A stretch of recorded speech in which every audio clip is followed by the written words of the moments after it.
D'abord, le traditionnel merci aux organisateurs pour l'invitation à venir parler du chantier K et de l'enseignement à Marie. Alors, on va d'abord présenter les fouilles archéologiques du chantier K, les découvertes épigraphiques, leur contexte archéologique, le contenu des tablettes, le curriculum dispensé au chantier K, la recherche des origines de l'enseignement du chantier K, et on finira par les contrats du chantier K, vrais contrats ou exercices scolaires. En septembre 1998, Jean-Claude Margueron, directeur des fouilles de Marie, a découvert, en dehors du Grand Palais Royal, un petit bâtiment mal préservé qui a été nommé la Maison aux tablettes, en raison des 2000 tablettes et fragments qui ont été recueillis durant 3 campagnes. Conformément au système pour nommer les différents chantiers archéologiques à Marie, celui ouvert pour la Maison aux tablettes a reçu la lettre K. Il se situe plus exactement à la limite est du palais du deuxième millénaire et au nord du quartier des dépendances du temple dit de Dagan.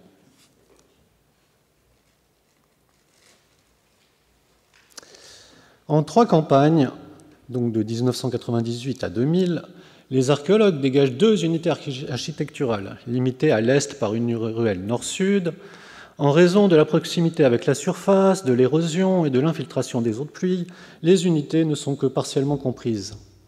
Dans le locus 2, les archéologues distinguent 2 phases d'occupation, un sol récent avec un dallage en briques cuites et un sol plus ancien en terre battue. Dans le locus 2, 4 dalles appartenant au sol plus récent sont estampées au nom du roi Zimrilim. Voici le pavement avec les briques estampées. Ici, une des briques cuites avec le tampon de Zimrilim. André Parot avait découvert une dizaine de briques identiques dans le GPR. Comme mon collègue Yaroslav Manatchik l'a mis en évidence, ces briques comportent le même défaut dans le coin supérieur gauche du cartouche, la matrice à estampe ayant dû être cassée ou fissurée à cet endroit. Voilà. Ici, c'est comparé avec une des briques conservées au musée du Louvre.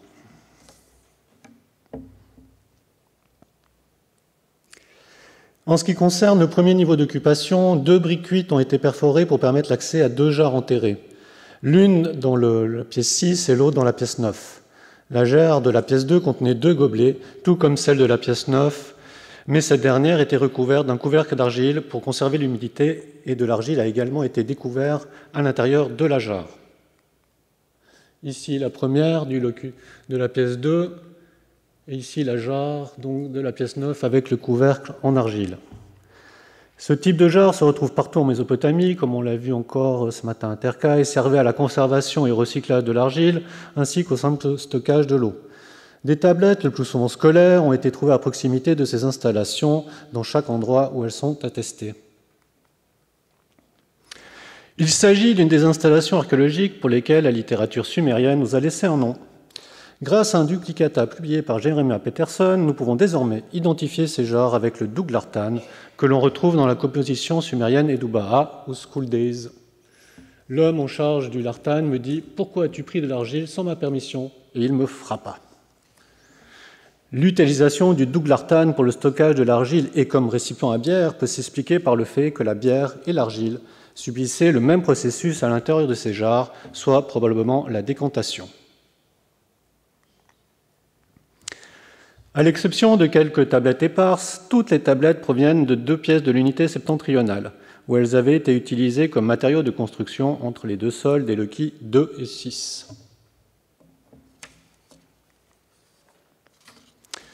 Dans le locus 6, les tablettes ont été en majorité retrouvées contre ou à proximité des murs, ainsi que devant le passage entre le locus 2 et le locus 6.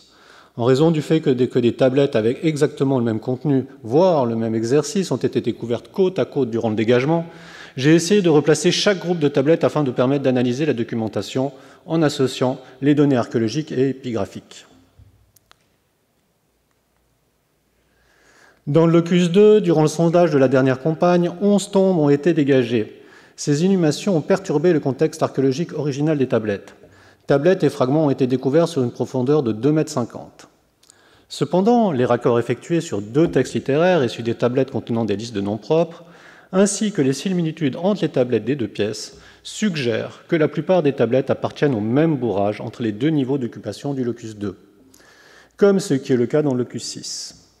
Néanmoins, il n'est pas exclu que certaines tablettes appartiennent à un bourrage plus ancien dans le locus 2. Malheureusement, aucune tablette ne comporte de nom d'année, mais les briques avec le tampon de Zimrilim nous donnent au moins le terminus antéquan des tablettes.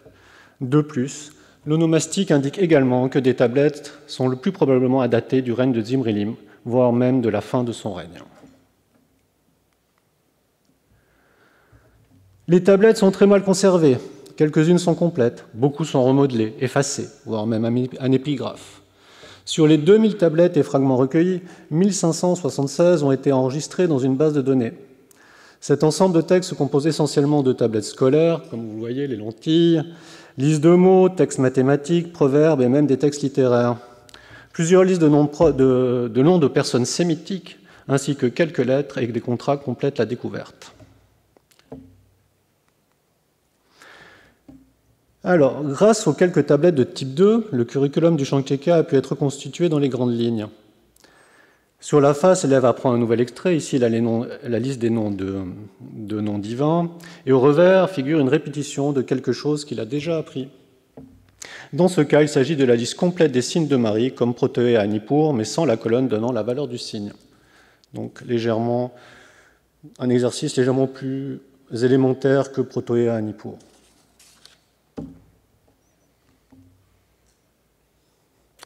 Le contexte archéologique des tablettes datées a été utilisé pour situer plus précisément dans le curriculum certaines catégories de textes comme les listes de noms propres et les tables de multiplication. Les tablettes datées au mois et au jour ont avant tout été retrouvées dans le locus 6. Dans la partie sud de ce locus, les dates couvrent une période d'environ 2 mois et demi, du milieu du mois 9 à la fin du mois 11. Parmi ces lots, de la partie sud du locus, le lot K6 et A1 s'est avéré être le plus intéressant, puisque 3 tablettes datées sont très proches dans le temps, jour 12, jour 13 et jour 15. Et 2 de ces tablettes contiennent la même table de multiplication. Ainsi, 2 tablettes avec le même contenu et datées à 2 jours d'intervalle ont été découvertes à côté durant la fouille. Ces 2 tablettes ont donc apparemment été déposées au même endroit avant d'être réutilisées comme matériaux de construction. Grâce aux duplicata sur lentilles aussi retrouvés ensemble dans les autres lots, on peut suggérer que les différents groupes de textes scolaires provenant de la pièce 6 du Shanteka reflètent un moment précis dans le curriculum. Le groupe donc K6 et A1 se compose de 26 tablettes et fragments. Le contenu de ce lot est intéressant parce qu'il présente une certaine unité. À proximité des 2 tablettes à dater contenant des tables de multiplication sur des tablettes de type 3, d'autres tablettes mathématiques ont également été découvertes, spécialement un type 1, qui est considéré comme étant une sorte de révision, voire un examen. Donc c'est la grande tablette à plusieurs colonnes qu'on a vue au tout début de la présentation. Le contenu des lentilles de ce lot est en revanche plus exercicié, mais un contenu mathématique est encore attesté, 2 listes métrologiques et un calcul. Les autres lentilles ont un contenu lexical. Ces dernières sont intéressantes, puisqu'une liste lexicale comme Protoulou 2 ou le proverbe appartiennent à la fin de l'enseignement élémentaire tel qu'il est attesté dans le Sud. Et l'apprentissage des tables de multiplication est également situé à la fin du curriculum élémentaire dans le Sud. En combinant les données archéologiques et épigraphiques, il a donc été possible de mieux comprendre les pratiques pédagogiques des enseignants du Shanteka, malgré l'absence de tablettes de type 2 en nombre suffisant. Mais malheureusement, cette méthode ne s'est avérée applicable que dans quelques cas. Outre les tablettes datées du locus 6, les contenus différents des tablettes entre les 2 loci permettent également de mieux comprendre l'ordre des différentes listes dans le curriculum du Shanteka. Le résultat de l'association de toutes ces données montre que le programme scolaire du Shanteka était fondamentalement le même que celui de Nippur. Cela souligne donc que la relative uniformité des pratiques scolaires en Mésopotamie à cette période s'étendait au moins jusqu'à Marie. Il serait trop long d'entrer dans le détail de chacune de ces catégories, j'ai donc choisi d'examiner de plus près la tradition lexicale, quelques liturgies et les contrats avec enveloppe et liste de témoins. Les tablettes contenant Proto-Hora à Marie sont parmi les plus anciennes pour l'époque paléo-babylonienne. C'est d'ailleurs le seul site de la première partie du XVIIIe siècle à fournir autant d'extraits de cette liste. Malheureusement, ces extraits, ayant été inscrits sur des lentilles, sont souvent trop courts pour permettre une reconstitution précise de n'importe quelle partie de la liste. Nous disposons cependant d'un extrait plus long de Proto-Oura au revers d'une tablette de type 2, donc TH99T039A. Cette tablette contient le début de la section des moutons qui correspond à la 3e division de Proto-Oura Nippur. Comme vous pouvez l'observer dans le tableau, l'extrait de Marie est identique à la version de Nippur, à l'exception des 3 premières lignes, ces dernières étant néanmoins attestées sur une lentille du chantier K. De plus, l'extrait de Marie est très proche de la version médio-babylonienne d'Enar et de la recension canonique. D'après cet extrait du chantier K, on peut supposer que les textes lexicaux de Marie, plus anciens que ceux de Nippur, partagent une origine commune avec la tradition de Nippur. Cette hypothèse est étayée par le fait qu'à Sippar, Kisura et Uruk, la section Oudou est différente. En outre, il est intéressant de mentionner que la section Oudou de Suse est très proche de celle de Marie et de Nippur.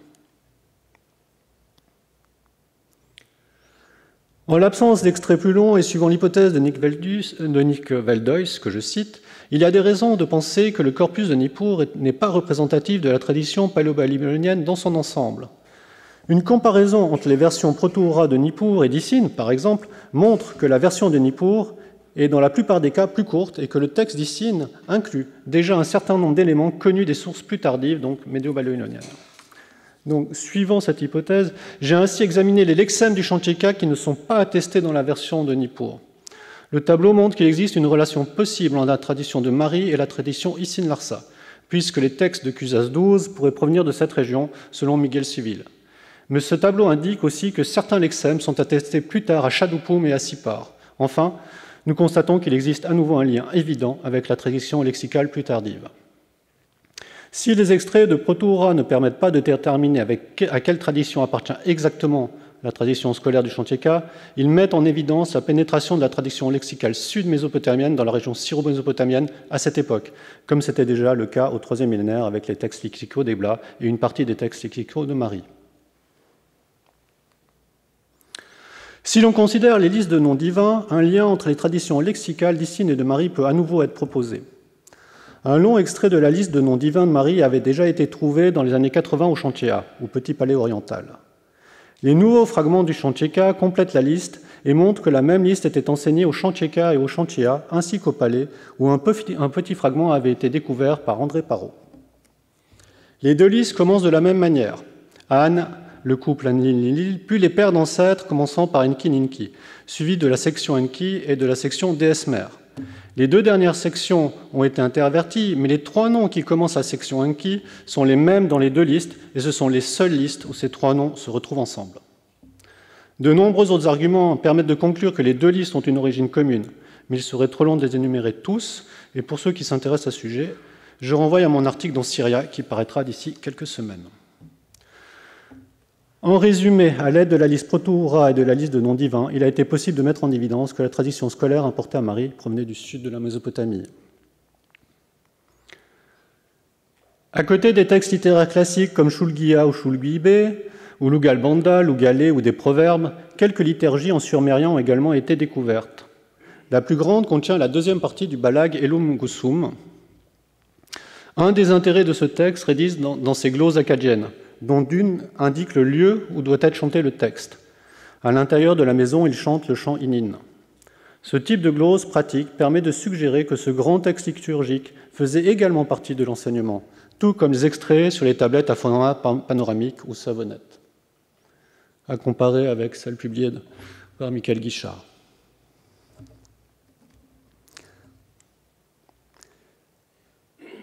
Ces liturgies du chantier K m'amènent à faire un petit aparté sur un de mes projets en cours au musée du Louvre. Il s'agit des liturgies découvertes à Kish, pour lesquelles de nombreux raccords ont pu être effectués. On voit qu'on a 6 fragments appartiennent à un balag à la déesse à Roux avec Inchepit inédit. Également 3 fragments qui se rattachent maintenant à Prague C8 et nous donnent le début d'un balag à Damou, identifié en son temps. Prague C8 avait été identifié par Miguel Civil, dont l'édition est en cours avec Camille Lecomte et paraîtront sous la forme d'une série d'articles. Pour revenir au chantier K, je vais maintenant présenter la catégorie de textes dont la nature a été la plus problématique à identifier. Des contrats avec des listes de témoins et des enveloppes, et même des traces d'empreintes de sceaux. Afin d'obtenir un ensemble de critères permettant d'identifier un contrat comme étant scolaire, j'ai combiné les critères donnés par différents chercheurs pour identifier les documents de la pratique comme étant scolaires. Comme l'ont souligné ces chercheurs, tous ces critères peuvent avoir une autre origine. Et Fritz Krauss, en son temps, avait déjà recommandé à la présence d'au moins 2 critères pour identifier une lettre comme un exercice scolaire. Dans le cas des contrats, l'absence de témoin est un critère fort, tandis que l'absence de date ne peut pas être prise en compte, car il existe de nombreux contrats paléo-babyloniens non datés. L'absence d'empreinte de sceau est également un critère, mais comme dans de nombreux cas nous ne déposons pas de l'enveloppe, ce critère n'est à nouveau pas infaillible.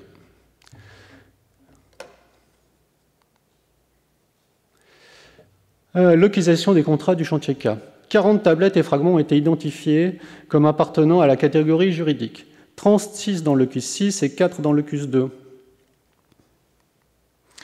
La répartition archéologique des contrats dans le locus 6 montre qu'ils ne sont pas clairement séparés des tablettes scolaires, mais dans le cas d'une archive familiale, les contrats devraient en être séparés.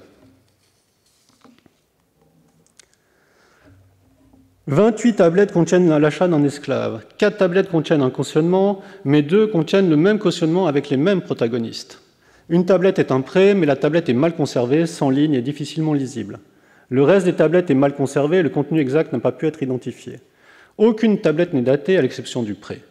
Pour autant que l'état de conservation nous permette de l'affirmer avec certitude, pratiquement toutes les enveloppes étaient inscrites et 4 enveloppes inscrites ne portent aucune trace d'empreinte de sceau sur l'enveloppe. Sur 2 enveloppes, de faibles traces d'empreintes de sceau sont visibles. Mais une enveloppe n'est pas inscrite et l'autre ne comporte qu'une seule ligne inscrite. 21 tablettes et fragments ont été retrouvés avec leur enveloppe. 6 avec une enveloppe entière ou pratiquement entière, 7 partiellement conservés, et pour les 7 restants, seule une partie de l'enveloppe adhère encore à la tablette. En ce qui concerne la fabrication de l'enveloppe, dans 5 cas sur 6, la copie de la face sur l'enveloppe recouvre la face de la tablette, alors que la coutume à cette époque était de recouvrir la face de la tablette avec la copie du revers. En ce qui concerne l'état des enveloppes, 3 contrats étaient complètement comprimés ou repétris avec leur enveloppe. De plus, l'enveloppe de TH 99-500 a été oblitérée, et dans le cas de T381, la tablette et l'enveloppe ont été soumis à la même déformation. Ces derniers exemples montrent qu'au moins 4 contrats du chantier K ont été jetés juste après avoir été inscrits, puisqu'il est impossible de comprimer une tablette de cette manière une fois séchée. En ce qui concerne la nature de ces derniers contrats, ils doivent donc être considérés soit comme des brouillons, soit comme des contrats comportant trop d'erreurs, soit comme des exercices scolaires. Alors ici, on a le contrat le mieux préservé. Il a été retrouvé dans son enveloppe inscrite, mais sans empreinte de sceau. Donc le couteau suisse, ça marche aussi pour ouvrir les enveloppes, si jamais. Traces d'empreinte de sceau. Voilà, c'est vraiment des très légères traces, mais ça a été confirmé par Dominique Beyer. Ici, on a une tablette remodelée avec enveloppe. Ici, on a la tablette repritée dans son enveloppe. Et ici, par exemple, on a une tablette sans ligne et dans une écriture malhabile.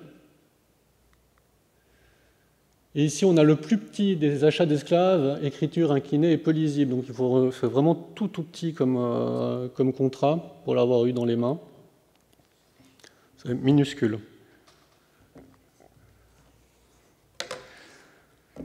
Alors, sans entrer trop dans les détails, 4 caractéristiques peuvent être mises en évidence concernant le formulaire des achats d'esclaves.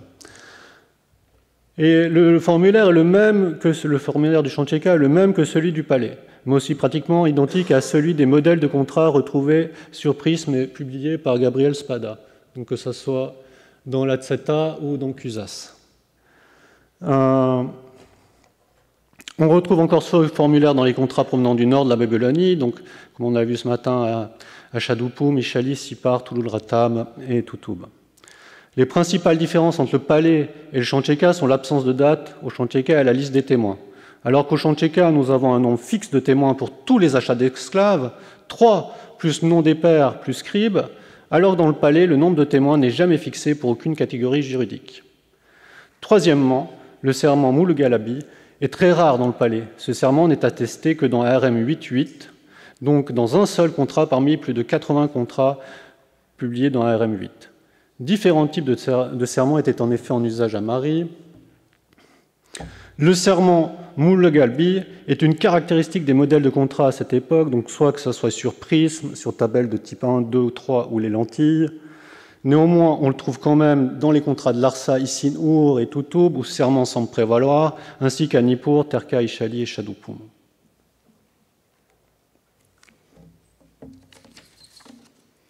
Si la présence de témoins et de l'enveloppe, voire d'une empreinte de sceau sur 2 enveloppes, permet d'interpréter les contrats du Chancheka comme de véritables contrats, l'absence de date ou d'empreinte de sceau sur les autres enveloppes, le type de serment et le nombre fixe de témoins attestent d'usages totalement différents entre le Chancheka et le palais.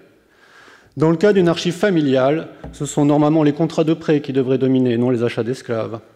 De plus, les acheteurs et les destinataires, ou les acheteurs et les destinataires, devraient être identiques, au moins en partie, ou même peut-être des noms contenant la même divinité devraient apparaître.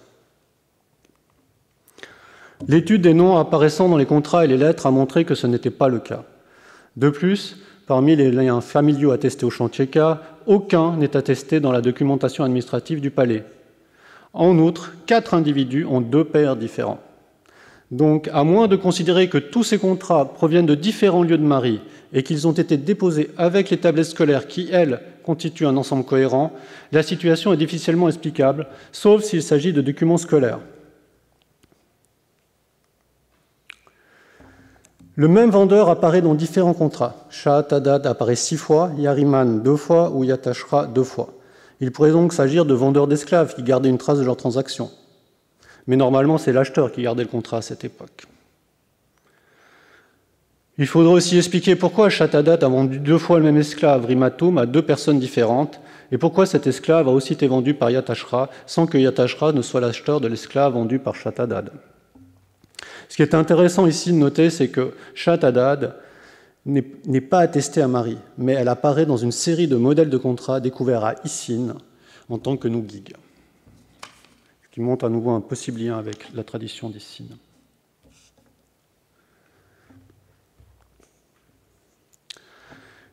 Le tableau présente par ordre alphabétique les acheteurs et les témoins qui figurent dans les contrats. Il est frappant de constater que tous les noms commençant par Aya se retrouvent toujours comme père de quelqu'un et ne sont jamais mentionnés comme fils de quelqu'un.